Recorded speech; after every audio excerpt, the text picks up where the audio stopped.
Praise the Lord. இன்றைக்கான good news. Mark எழுதின சுவிசேஷம் 11ஆம் அதிகாரம் 24ஆம் வசனம். ஆதலால் நீங்கள் ஜெபம் பண்ணும் போது எவைகளை கேட்டுக்கொள்வீர்களோ அவைகளை பெற்றுக்கொள்வோம் என்று விசுவாசியுங்கள், அப்பொழுது அவைகள் உங்களுக்கு உண்டாகும் என்று சொல்லுகிறேன். நீங்க எவைகளை ஜெபத்துல கேட்டுக்கொள்கிறீர்களோ அவைகளை பெற்றுக்கொண்டோம் என்று விசுவாசிக்கும் பொழுது அது உங்களுடைய வாழ்க்கையில நடக்கும். அநேக சமயத்தில் நம்ம ஜெபிக்கிறோம்.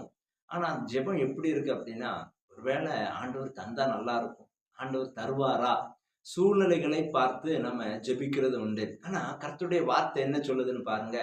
நீங்க ஜெபிக்கும் பொழுதே அதை பெற்றுக்கொண்டோம் என்று விசுவாசியுங்கள்.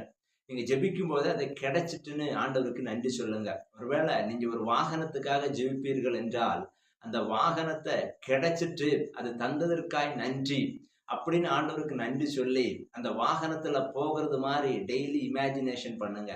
ஒருவேளை வீட்டுக்காக ஜெபிக்கிறீர்கள் என்றால், அநேக நாட்களா ஜெபிப்பீர்கள் என்றால், அந்த வீடை பெற்றுக்கொண்டேன் அப்படின்னு சொல்லி அந்த இமேஜினேஷன்ல பாருங்க. உங்களுடைய அந்த கற்பனையில அந்த வீட்டை பாருங்க, அந்த வீட்டுக்குள்ள போற மாதிரி பாருங்க.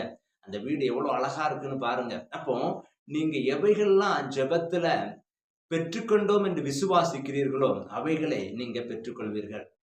சும்மா நம்ம ஜெபிக்கிறதுனால எந்த ஜெபத்துக்கும் பதில் கிடைக்கும்னு நம்ம சொல்ல முடியாது. அநேக சமயத்துல நிறைய பேர் ஜெபித்து என் ஜெபத்துக்கு பதிலே கிடைக்க மாட்டுக்கு, ஆண்டவர் அற்புதம் செய்ய மாட்டுக்காருன்னு சொல்லி நம்ம ஆண்டவரை குறை சொல்கிறது உண்டு. உண்மையில ஆண்டவர் எல்லாத்தையும் தர வல்லவராய் இருக்கிறார். எதனால கிடைக்கல அப்படின்னா, நம்முடைய அவிசுவாசத்தினால. விசுவாசத்தோடு ஜெபிக்கும் பொழுது எல்லா ஜெபத்துக்கான பதிலையும் நீங்க பெற்று விட்டீர்கள். விசுவாசிங்க, உங்களுடைய எல்லா ஜெபத்துக்கான பதிலையும் கர்த்தர் தந்து விட்டார். நீங்க ஆசீர்வதிக்கப்பட்டவர்களாய் உங்களுடைய எல்லா ஜெபத்தினுடைய ஆசீர்வாதங்களையும் பார்க்க போகிறீர்கள். Have a nice day. God bless you.